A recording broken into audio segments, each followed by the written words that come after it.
The twins pressed their small faces against the cold iron bars, whispering for a mother who would never come. Snow drifted through the quiet main street of the settlement, powder settling against wooden planks and horses' manes.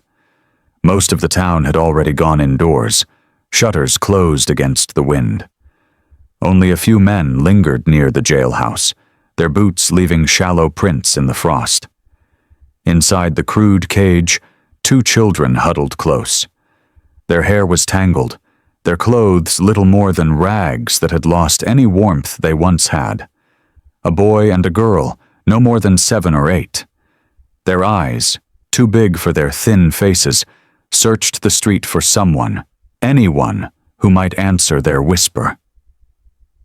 "Mama," the girl breathed, her voice cracking. Her brother pulled her closer, rubbing her arm as though his thin hand could push back the cold. He said nothing. He had learned silence got them hurt less often. The widower had only come into town for salt and nails. His ranch was 3 days' ride east, nothing but frozen pasture and a roof he had built with his own hands. He had not meant to stop. He had not meant to look. But the sound caught him. The faintest cry, cutting through the wind like a splinter. He stopped in the street, turning his head toward the cage. The children shrank back at first, as if expecting another blow. But when they saw his face, lined, tired, framed by a hat heavy with snow, they pressed forward again. The boy's lips moved first. "Please, sir," his voice rasped like gravel. "Don't leave us here." The widower crouched, his knees popping after too many years of labor. He studied them, saying nothing. His eyes were gray, unreadable, carrying the weight of a man who had buried too much and spoken too little. The girl reached out through the bars with shaking fingers. Her small hand touched his coat sleeve, leaving behind a faint smear of dirt. She swallowed and whispered again, "Mama?" Behind him, a voice called out from the saloon porch, "Best leave 'em. Ain't yours to worry over." The widower didn't move. His hand closed gently over the girl's fingers, steadying them against the iron. The warmth of his palm seemed to shock her. She blinked hard, fighting tears. He had buried his own wife 3 winters past. The land had taken her the way it took everything, slow, merciless, without giving back. Since then, his ranch had been only a place to work and wait for the days to end. He had told himself he was done reaching out for anything living. And now here were 2 pairs of eyes staring up at him. The lawman stepped out of the shadows, chewing a toothpick. "Picked 'em up off the road," he said casually. "Strays. Folks didn't want 'em begging around the church no more." The widower's jaw tightened, but he said nothing. "They'll be shipped east come spring," the lawman went on, "or wherever takes to pay for mouths like that. Ain't no concern of yours." The boy pressed his forehead against the bars, desperation plain even in the dim lantern glow. "Please, mister, we'll work, we can help. Just don't let 'em take us." The widower closed his eyes briefly. He had not asked for this. He had wanted only to buy his salt, his nails, and ride back into the silence he had chosen. But when he opened his eyes again, he was still kneeling there, still holding the girl's hand. The snow thickened, muffling the town, and he knew, before speaking a word, that he was not riding home alone. The widower did not raise his voice often. When he did, people tended to listen. The lawman stood with his thumbs hooked in his belt, waiting for the stranger to turn away like everyone else. Instead, the widower rose to his feet slowly, his tall frame casting a shadow over the cage. "These children," he said, his tone flat but carrying across the quiet street. "Who claims them?" A couple of men leaning near the saloon laughed. One spat into the snow. "Claim 'em. They're strays. Nobody wants that burden." The lawman shrugged. "No kin, no papers. They'll be sent east to whatever institution takes them cheap. Better than freezing out here. The boy's hand gripped the bars tighter. His sister clung to him, silent now but trembling. The widower looked back at them, then at the lawman. His lips pressed into a thin line. "I'll take them." The laughter from the porch grew louder. "You? Don't even got a woman on that ranch. What's a man like you want with 2 half-starved mouths?" He ignored them. "Open the cage." The lawman frowned. "Ain't that simple? You can't just—" The widower reached into his coat and drew out his deed packet, folded and worn. Inside was money, hard-earned, crumpled notes. He held it out. "How much to end this talk?" The lawman chewed his toothpick, eyeing the packet. "You think you can just buy yourself a family?" The widower's jaw tightened. "No, but I can stop them from being sold." A silence settled. Snow hissed as it struck the lantern flame. The children's eyes followed every word, their hope fragile as glass. The lawman hesitated, then plucked the money from his hand. He shoved it into his pocket with a mutter. "Fine, they're yours. Don't say I didn't warn you." He pulled the ring of keys from his belt and fit one into the lock. The iron door creaked open.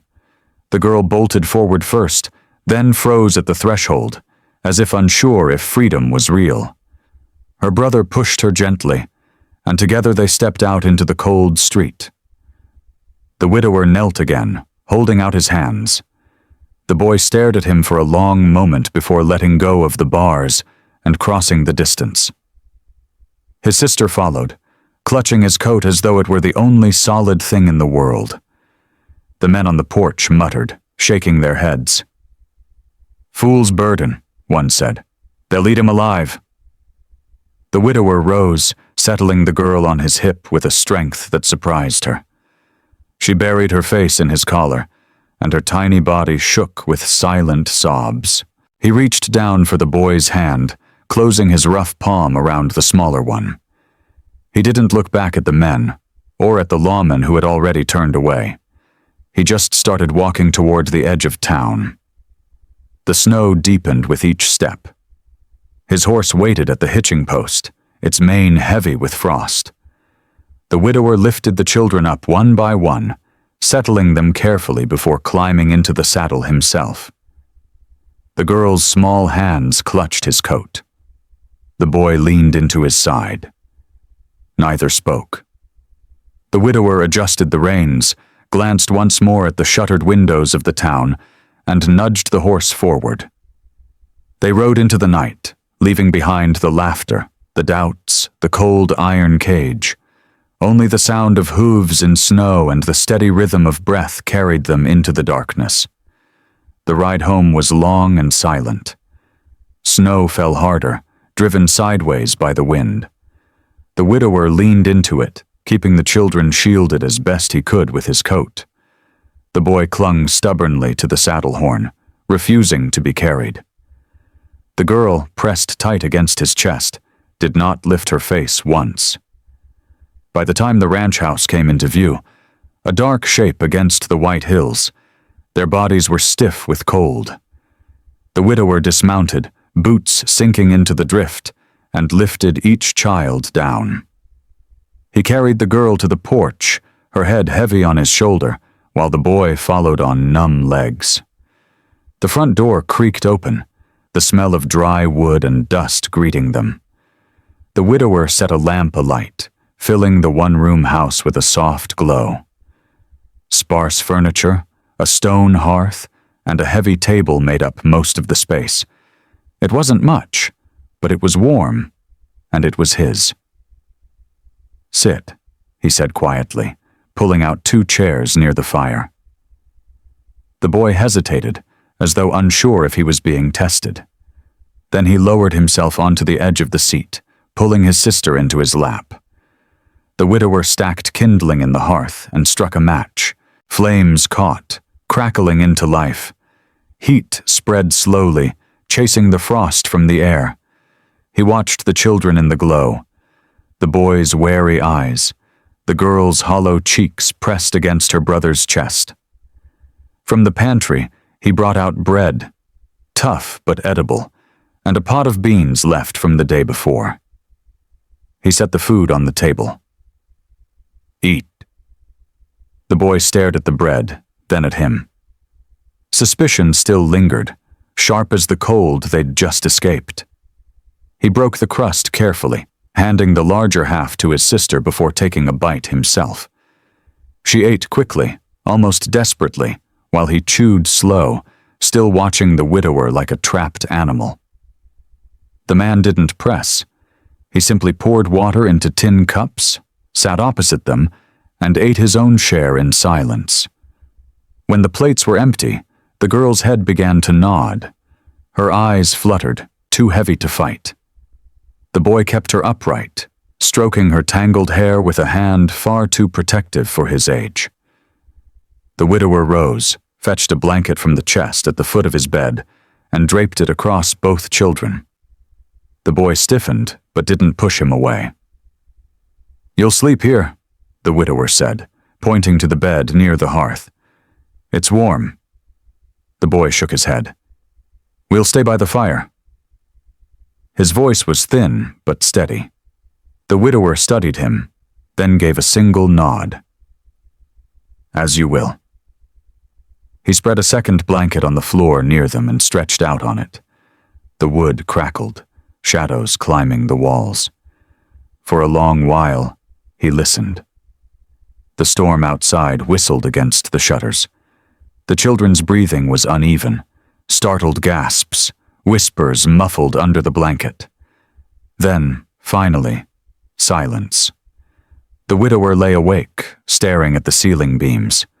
He remembered another night years ago, a woman's softer breathing beside him. His wife had been gone a long time now, taken by fever, but some memories never left. He had thought his house would remain empty forever. Now 2 strangers lay within arm's reach, bound to him by nothing more than impulse and a deed of purchase. Yet something about the way the girl had clutched his coat, the way the boy had stood between her and the world, made the silence of the house feel different, less hollow. When the fire burned low, he rose and added another log. The boy's eyes flickered open, dark and guarded, tracking his every move. "You're safe," the widower said quietly, before lying back down. The boy did not answer, but his eyes closed again slowly. By morning, the storm had passed. Light cut through the cracks of the shutters, pale and cold. The widower stood, pulled on his boots, and began the morning routine. He chopped kindling, fed the horse, and carried in water. When he returned, the boy was awake, crouched by the hearth with his sister still asleep beneath the blanket. He was trying to stir the fire back to life with clumsy hands. The widower set down the bucket. "I'll show you how," he said. The boy froze, then stepped back as the man knelt. Patiently, the widower arranged the kindling, struck a match, and breathed the flame into being. The boy watched, eyes wide but lips pressed tight. "Your turn next time," the man said. The boy didn't speak, but he gave a small, quick nod. The girl stirred, blinking in the morning light. She sat up slowly, still wrapped in the blanket, and whispered one word, soft as breath. "Mama?" The boy's face twisted. He pulled her against him, whispering something the widower couldn't hear. The man stood in silence, watching them.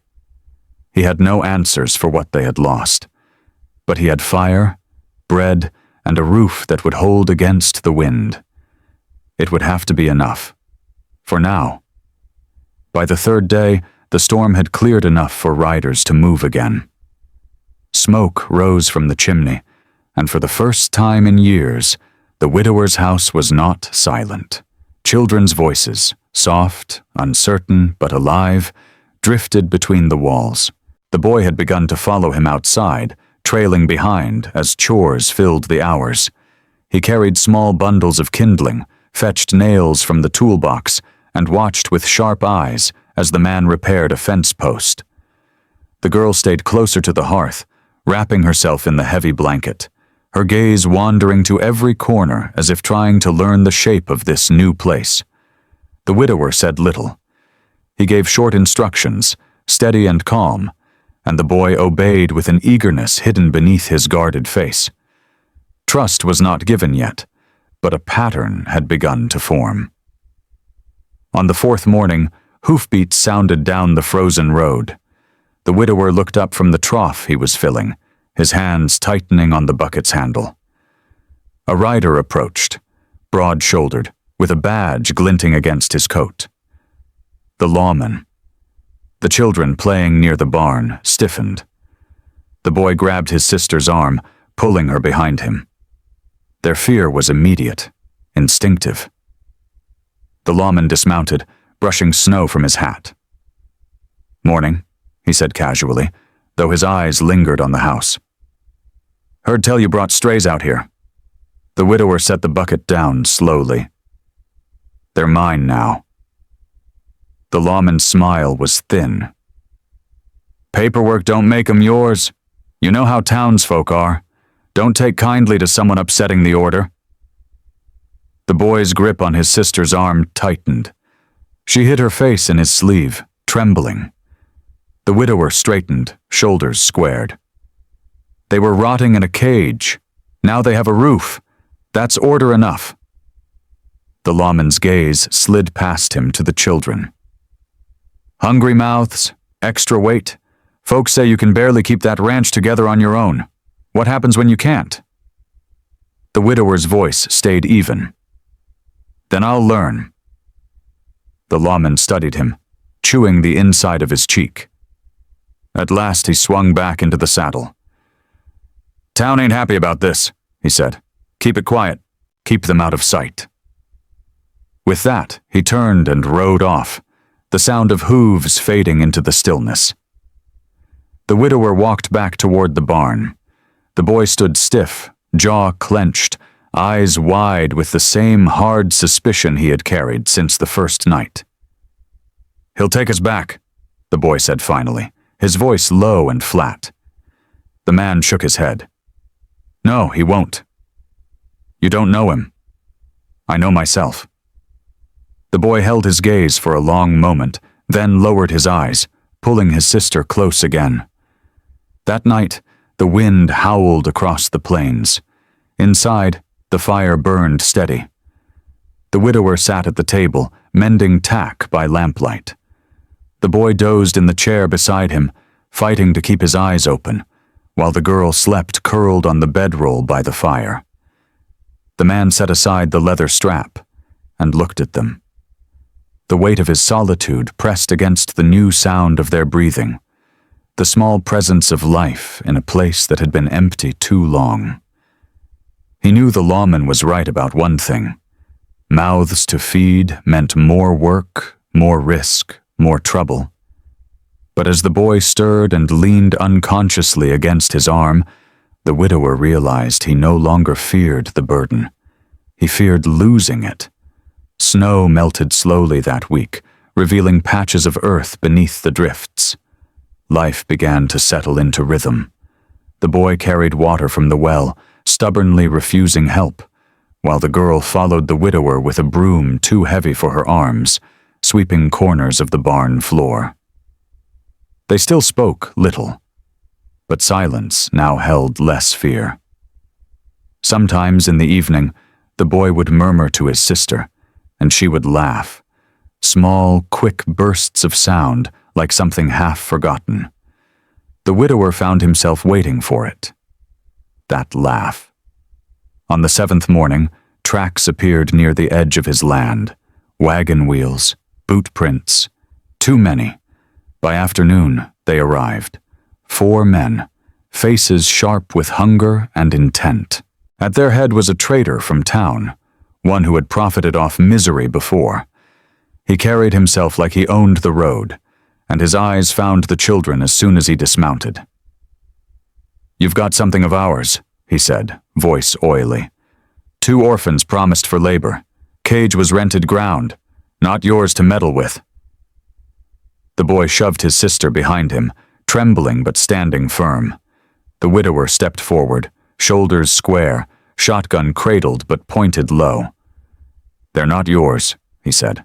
"Not anymore." The trader's smile was thin. "You paid nothing for them. We fed them, kept them alive. You think good intentions erase debts?" The widower's jaw tightened. "Children don't owe men like you." The trader glanced at his companions. "Step aside, rancher. No need for blood." Behind him, the girl whimpered. The boy whispered, "Don't let them take us," his voice breaking. The widower raised the shotgun higher. His hands didn't shake. "They stay." Silence stretched, heavy as stone. Snowflakes drifted down, settling on coats, on barrels of guns, on hair. One of the trader's men shifted, hand brushing the butt of his pistol. The widower cocked the shotgun with a sound that cracked through the cold air. "You'll bury one of yours before you touch them," he said. His voice was low, steady, final.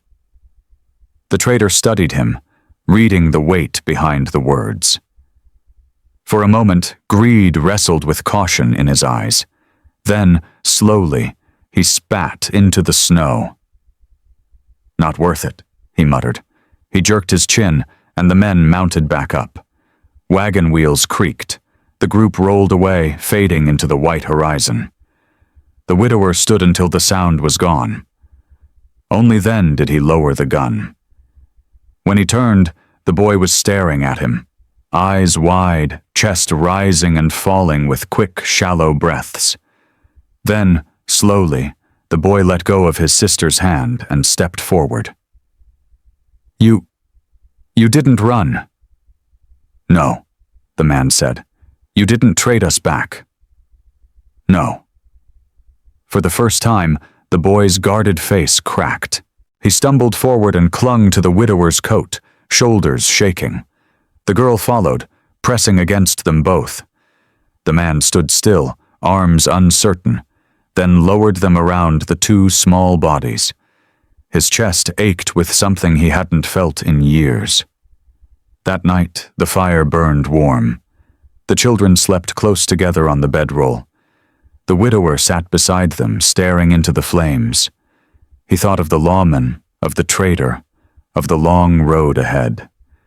There would be more fights, more mouths to feed, more cold nights when food was scarce. But he also thought of laughter at the table, of small hands carrying wood, of voices calling the word he thought he'd never hear again. "Papa."